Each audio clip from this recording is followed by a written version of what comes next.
Turizm bu mamlakat iqtisodiyotiga sezilarli ta'sir ko'rsatadigan sohalardan biridir. Shu tufayli yurtimizda mazkur yo'nalishga alohida e'tibor qaratilib, mahalliy va xorijiy sayyohlarni jalb qilish choralari ko'rilmoqda. Buning zamirida uzoq o'tmishdan so'zlovchi tarixiy obidalar rekonstruksiya qilinib, yangi ish o'rinlari yaratilmoqda. O'tgan 2024-yilda 700 ming nafardan ortiq xorijiy va 2 800 ming nafardan ortiq mahalliy sayyohlar Surxondaryo viloyatiga tashrif buyurgan. Natijada turizm eksporti hajmi 60 million dollardan oshgan. Naqshbandiya tariqatining ulug' vakillari, tasavvuf yo'nalishining buyuk mutafakkirlari yashab o'tgan yurtimizga bugun dunyoning turli burchaklaridan mo'min musulmonlar sayohat qilish va ziyorat qilish uchun tashrif buyurmoqdalar. O'nta mamlakatlardan xorijdan mehmonlar kelgan.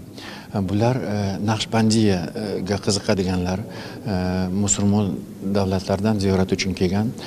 Mana bugun Hakim at-Termiziyga kelgan bo'lsak, ertaga Muhammad Zohid maqbarasiga boramiz. Undan keyin Alauddin Attor maqbarasiga va Termiziyga Sherobodga boramiz. 2024-yilda 700 mingga yaqin xorijdan mehmon kelgan bo'lsa, 800 mingga oshiramiz degan niyatimiz bor. Men o'ylayman, mana shunaqa mehmonlar ko'proq kelsa, bizlar shu natijaga erishamiz. Turkiya, Malayziya, Indoneziya, Singapur, Hindiston, Nepal, Avstriya, Pokiston va Angliyadan kelgan mehmonlar Surxondaryo viloyatining eng e'tiborli ziyoratgohlariga tashrif buyurdi. Ular safari davomida Al-Hakim at-Termiziy, Iso at-Termiziy, Alauddin Attor kabi ulug' allomalarning qadamjolarida bo'lishdi.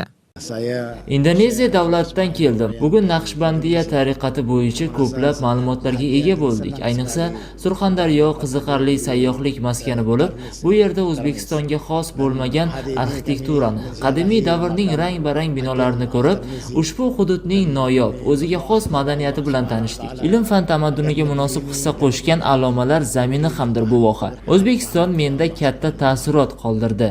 Musulmon davlatlarning turli burchaklaridan kelgan mehmonlar yuragida chuqur taassurot bilan o'z yurtiga qaytib ketdilar. Bugun Sardorbek Lolayev, Abbos Qo'ldoshev, Surxondaryo.